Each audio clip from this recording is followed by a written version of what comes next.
Welcome to the R.Y.S.E Movement Podcast, a place where men just like you learn to raise your standards everywhere. Welcome to another episode of the R.Y.S.E Movement Podcast. I'm Dave, and in today's episode of Q&A Thursday, we're going to keep it short, sharp, and sweet because we've got 3 questions to go through, 2 a little bit lighthearted, and 1 we're going to spend a bit of time to be able to extrapolate because I can guarantee the bloke that asked this, you're not the only one who's experiencing this. So let's dive into the first one. If you had to choose only 5 exercises, what would you choose? This is really hard to answer. It's like asking which of my 2 kids is my favorite. Okay, I would probably say number 1 would be barbell deadlifts. Love barbell deadlifts. Next, I would say an underhand 45-degree row from the pull-down attachment. Not perfectly underhand though, it'd have to be on an easy bar. Or a mag grip underhand pull down from a 45 degree. God, have you guys used those mag grips? They're fucking phenomenal. Okay, exercise 3. Incline dumbbell press. I love incline dumbbell press. Not too much of an incline though. You want to keep it so that it's still a chest focus, like a 30-degree incline at most. 45 degrees actually takes it more into the front delt. Okay, so that's 3 exercises. Power cleans. I love power cleans. Ooh, do I want to say power cleans or power snatches? Ooh, that's a challenging one. Geez, you'd think after 17 years of training that I'd know which are my favorites. Okay, I'm going to lock in power snatches. Then I'm going to probably say, I love training triceps, so I'm probably going to say some kind of tricep movement. Do I go overhead extension or V-bar press down? They both hurt. They both create a lot of growth for different parts of the tricep. I'm probably going to go the V-bar tricep press down.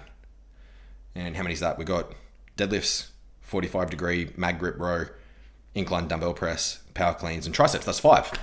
If we were to go the other way, I know it wasn't asked, but we're going to go the other way as well. My 5 most hated would be barbell squats, lunges, burpees, because everyone, that's kind of a default. Everyone hates burpees. Biceps, anything to do with biceps, I hate. Pull-ups, I absolutely hate as well. I suck at them. I got these tiny little T-Rex arms. I got long forearms and short humerus, and it makes it really challenging to be able to get the right leverage to be able to do pull-ups. And also, like I'm 110 kilos, and that's hard to carry my fat ass up the pull-up bar. So yeah, there we go. 5 most loved and 5 most hated. Second question.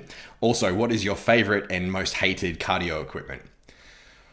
I have a love-hate relationship with the assault bike. The assault bike is one of the most humbling, hardest, most challenging pieces of shit exercises you can do inside of the gym.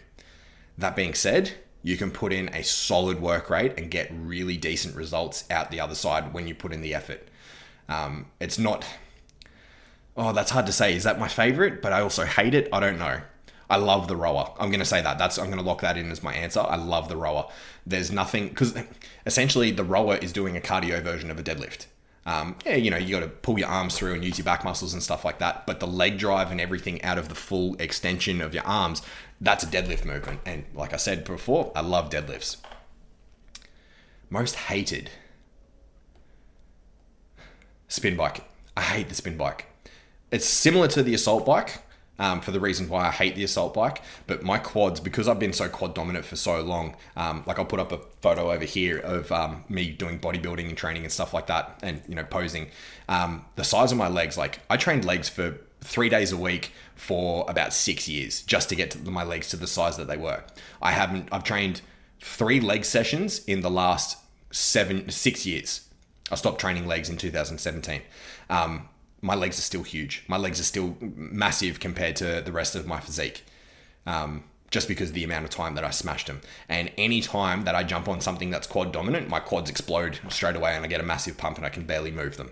So I'm going to say spin bike is my most hated. That thing can go to hell. Okay, so the light-hearted ones are out of the way. Let's jump into something that has a little bit more meat and potatoes for what the R.Y.S.E movement is all about. So Dave, you talk about aiming at your North Star all the time and being firm on what you want, but I don't know what I want. It's not really a question, but anyway. So you don't know what you want. I'm going to call bullshit on not knowing what you want. You know intimately all the things that you want in your life. However, I'm going to suggest that you're probably afraid to make a decision and to pursue something in case you make the wrong decision. When it comes to feeling stuck and not wanting to choose directions and stuff like that in life, and saying this is my north star, this is my straight and narrow path, this is what I'm aiming at, this is purpose and meaning and all these great things that we talk about with the R.Y.S.E movement, they're also, when you single things out and you're firm on what you want, it also removes everything else out. It also removes everything else out of your decision field. It takes anything else that could be another possibility outside of your ability to perceive and your ability to focus in on and aim at, because much like this bow that's sitting behind me over here, if you don't take perfect aim, let me grab this now. If you don't take perfect aim with your bow, pull it to full draw, have perfect form and everything like that, looking through the peep sight, aiming down sight perfectly, knowing where back sight, front sight picture is, knowing that everything is aligned, and you pull that shot and it doesn't go where you want, then that can feel a little bit disheartening. That can feel a little bit frustrating. When it comes to aiming at something vaguely, it's like, I vaguely know that I want to be in a relationship. And so you go out and you start dating and because you're not firm on the type of woman that you want to meet. You don't know what her values are. You don't know what she does for a living. You don't know, what her family background is, or if she's career orientated or family orientated, all these sorts of things. If you don't know what you're aiming at when it comes to dating, you're just going to mosey about and go through a bunch of different women, and you're going to just go from relationship to relationship to date to date to date, and not have something solid that you know exactly what you're looking for. I said this time and time again on the podcast. I knew exactly what I wanted, and I got that exact same thing with my fiance. Rachel, I wrote down on a piece of paper before we met, and I said, she has to be smart. She needs to be intelligent. She has to be able to hold a conversation. She has to be career orientated, but also have very strong family values. She has to be driven, motivated, loves the gym, loves taking care of her health, all these sorts of things. I wrote down how she treats me, how she loves me, all these different things. And I literally met her on the gym floor of the gym that I used to be a PT at. All because I was deliberate and succinct in what I wanted. You know what you want. Even better yet, you know what you don't want. You can go through all of your exes and all of the, previous jobs and everything else that you've been through and go, well, I fucking don't want this. And you can list off probably 20 different things inside of a partner that you don't want. I don't want them to be abusive. I don't want them to be violent. I don't want them to use drugs and alcohol. You can go on and list all those sorts of things. Same thing inside of a job, same thing inside of a business, same thing with your finances, same thing with investments. It doesn't matter what your negatives are, because you're intimately aware of those. The way to be able to flip that and reframe that is to say, well, I don't want this, but this is what I want instead. So notice the word but. But is a negation. So whenever you're reframing something, that's probably the only time to be able to say the word but. I don't want to get cheated on, but I want to be respected. Okay, so in my relationship, I want to be respected. I want to be treated well. I don't want a boss that's a dickhead, that's egotistical, narcissistic, and all out for themselves, but I want a good leader. Okay, cool. The reframe is I want a good leader.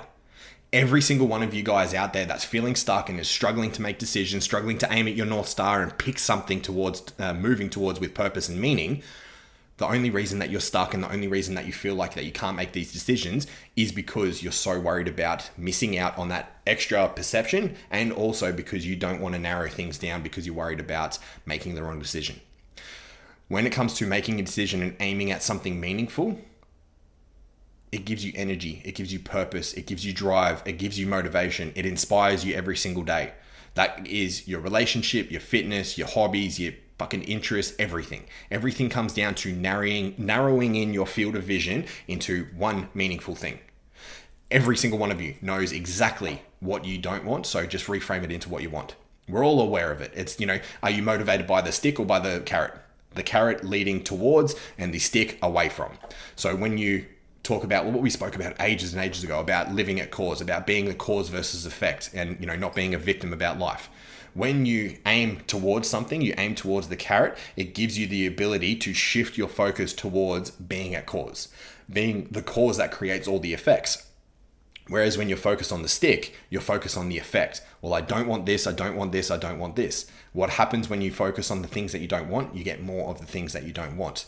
The way that the unconscious actually works is it doesn't know the difference between what you're aiming at and what you're putting energy into. So if you're putting in energy into all the things like, oh, I don't want to be alone, I don't want to feel, unworthy, I don't want to be, all these things, that's what you'll get more of because that's what you're focusing on.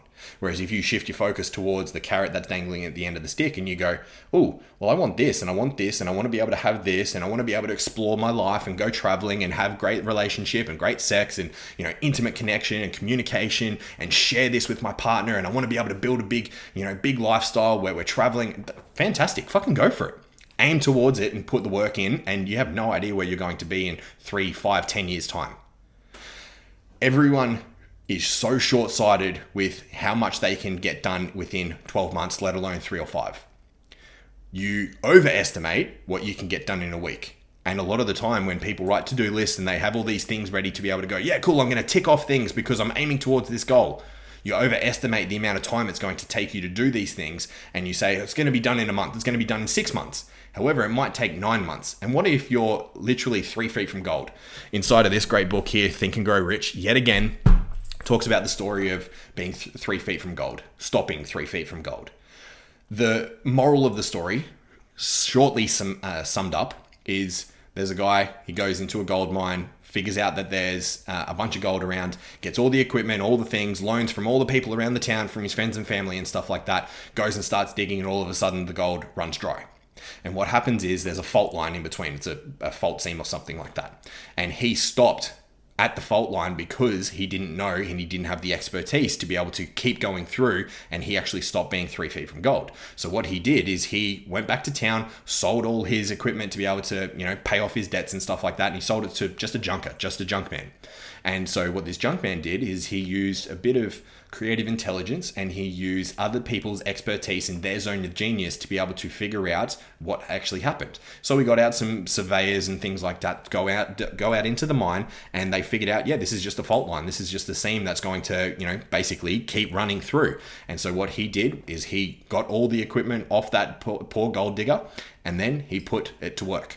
They kept going through and he earned millions of dollars just from what he pulled out of the earth through not giving up, through finding out that there's a different perspective. So the reason why I say this story here is maybe you've set yourself too short when it comes to aiming at your North Star, aiming at something meaningful, aiming at a goal, aiming at, a savings or something like that. You need to go further beyond what you think you're capable of. You need to think in terms of limitless potential, because you have limitless potential. The only one who puts a cap on your potential is you. So if you focus on one thing and you put your mind to it, you put your body to it, and you align everything towards that thing, unrelenting, continuous momentum moving forward, you'll one day get it, but you have to believe it. The big thing inside of this book here, Think and Grow Rich, is it's desire. You have to know what you want. Then you have to have faith. That's the next chapter, chapter 3. After you talk about desire and faith, then you continuously self-suggest to your subconscious mind that it's going to happen, that you understand that it's already happened. Then you have persistence, quick prompt decisions. You use the mastermind principle. You have all of the philosophies inside of here to know that you're going to be on this straight and narrow path regardless. It is going to happen because inside of you, you've already conditioned your body to understand that it's already happened. You just have to go and create it, and your subconscious will go to work. And that's where we're going to leave it today. So if you feel like you don't know what to aim at, bullshit. Have a look at all the things that you don't want and then reframe them into the things that you want. Because I can guarantee you, if you get disciplined enough and you refine it down to the point where you know the details in and out, you're going to be able to refine it down to one thing. And that's one thing in every area of life. Knowing what your finances, your health, your wealth, your wisdom. So wisdom's personal development, psychological development in your relationships, in your business or your vocation, and also in your spirituality. These things matter. So aiming at something, getting really, really defined, aiming at that one thing in every single area of life, and making sure you know that you're on the straight and narrow path towards your North Star. And that's how it works. Have an amazing day, men. Much love, and take care. Thank you for being with me today. Thank you for subscribing and leaving a review. It really helps us out. Until next time, take care and much love.